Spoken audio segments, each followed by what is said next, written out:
Hey guys, Matt here and welcome to a new series on the channel. This is the Ayrton Senna career mode on rFactor. This is where I'll be driving every one of Senna's cars all the way from 1984 to 1994 in a sort of career mode fashion, so I'll also be driving every single one of the tracks that Senna also drove on.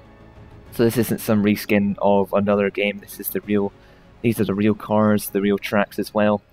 But yeah, I'm going to be driving the Toleman in the 1984 season first. We're here at round 1 of the 1984 season, which is at Jacarepagua, which is in Brazil. So this was the Grand Prix that took place before Interlagos in Brazil. I think it took place from 1981 to 1989, so spanning the full 80s.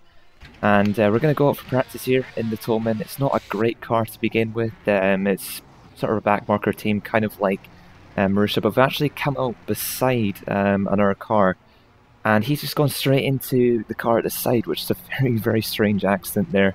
But coming out of the pits then, we've had a bit of oversteer on the exit, just putting the throttle. And I thought, okay, that's fine because the tyres are cold, but we've had it again, and the car's pulling to the right, so I thought there might be damage with the rear of the car, and you can see, if you look closely, that the back right tyre is flat, so it has a puncture. So it's not a good start to practice, but we're coming on to our first lap now after we came out the pits again. And coming onto the straight, and we span it. So we're putting on the throttle far too hard there. Even though we're 2.5 tenths up, that essentially spoiled our first lap in qualifying. So we're going to have to go back to the pits and come back out again. But we managed to finish practice in 7th position out of, I think, 27 cars, which isn't too bad actually. But we're going to come on to qualifying now. First qualifying session of the year. The way qualifying works in this season, or in this game actually, is you get 8 laps to set, and if you go over those 8 laps, well, you can't really go over those 8 laps because once you do that, it finishes your session. So you only get 8 laps to actually set in the session. But coming on to our first lap for qualifying, we've just braked far too hard there, and we've gone straight off. I think it's either the brakes were cold or we just missed the braking point. But we've managed to keep out of the barrier, which is at least alright. We can go out again. We've put quite a lot of fuel into the car. Coming onto our qualifying lap then, our second qualifying lap, we've gone a bit wide into that corner, coming to the right-hander and now the left-hand hairpin before going onto the straight. Car's had a bit of oversteer, but we managed to keep it into the apex nicely. Have a bit of oversteer on the exit and a big tank slapper, so it just highlights how hard this car is to drive, especially with the high turbo boost. Coming onto our 6th lap, this would be our final lap of the session. We've actually gone straight off the track there, which isn't great. We've hit the barrier and we've grounded it in the gravel, so it isn't great qualifying, to be honest. You can see a replay here, just a very big tank slapper, and we've tapped the barrier there. We locked the brakes just to try and stop the car, but couldn't stop the car in time. You're doing about 160, 170 miles per hour through that corner. But now I'm going to leave you on board with my proper qualifying lap. This is the quickest qualifying lap that I set in this session, so I hope you enjoy.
So after setting that qualifying lap and finish off the session, I'll be starting the grid in 9th position. Not a bad starting position for a rookie, considering it's my first race in the 1984 season.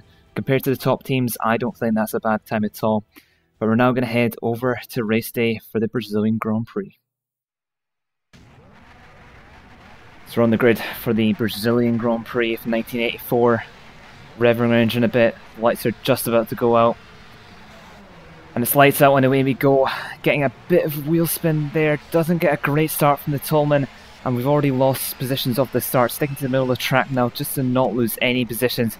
A bit of contact into the first corner. There's a yellow and black car. I'm not quite sure which driver it is. It might be the ATS car. But we're now behind De Angelis and Lauda in the Lotus and McLaren.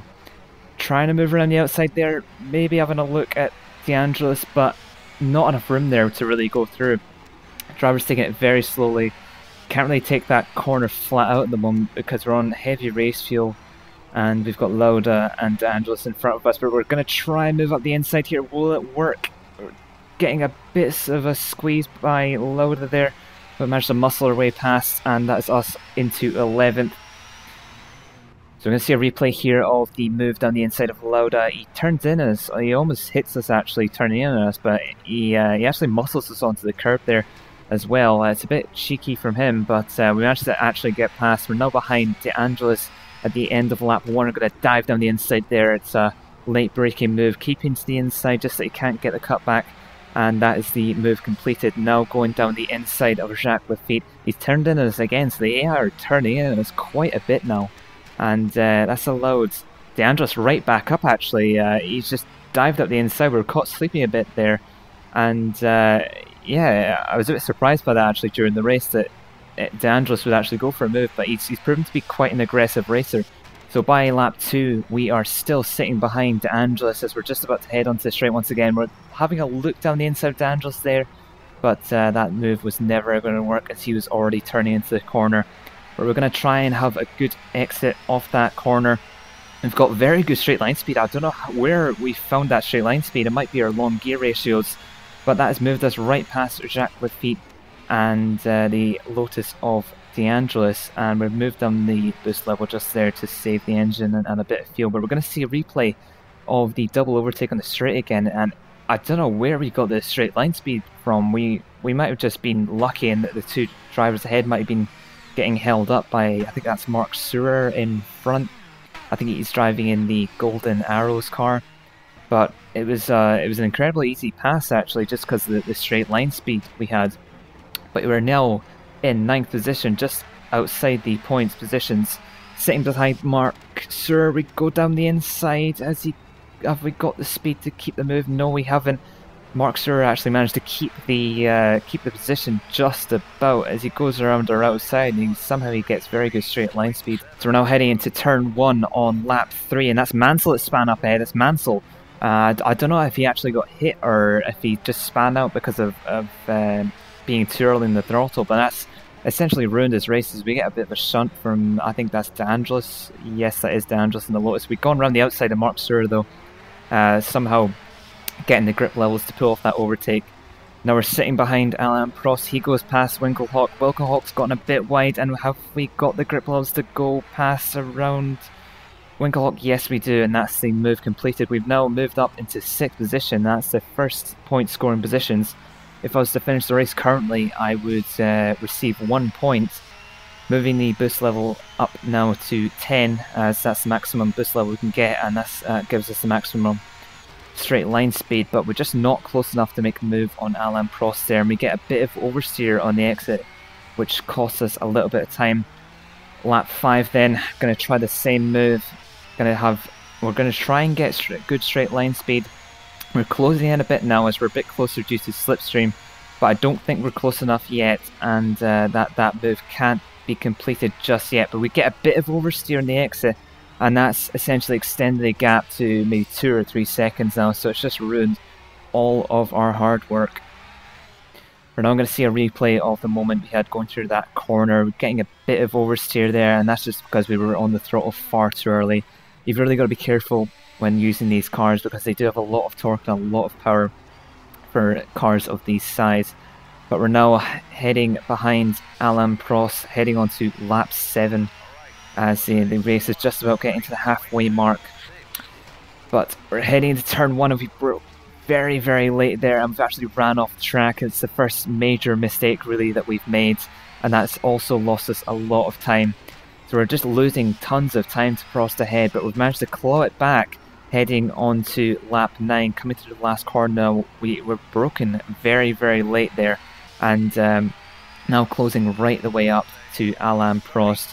Going to try and make a move very soon, but we're making a move down this inside. Have we made? No, we haven't. Alain Prost just closes off, and I think I just decided to make that move just because Alain Prost was actually braking very early compared to me. I thought I could make the move, but I guess I was just being far too optimistic. But we're now coming on to the straight. There's a few cars up ahead. That is René Arnoux in the Ferrari, and Thierry Boutsen, I believe, is in the Williams. He's either the Williams or the Arrows. I can't quite remember which car he's in. But we're very close to Alain Prost now. We've got a good run. Will we be able to make the move? We've not quite got the straight line speed to get alongside, but we're going to lunge up the inside, and that's the move completed on Alain Prost. I think he's just about managed to keep the corner, and he's still on our outside. But have we completed the move? We're turning into the corner, and there's a bit of contact there, so he's still on our outside. I'm looking to the right. He's still there. He's still on our outside, so he's got incredible grip levels in that McLaren. But he's actually managed to hang it around our outside, and I've kept to the inside. I can't go too far to the outside, otherwise I'd risk a collision. But he's actually hung around the outside completely and going down the inside again, trying a late braking move. But he's just got better traction. I get a bit of oversteer coming into the last corner now. I'm going to try and get a better exit out there. But there's been contact and I'm over.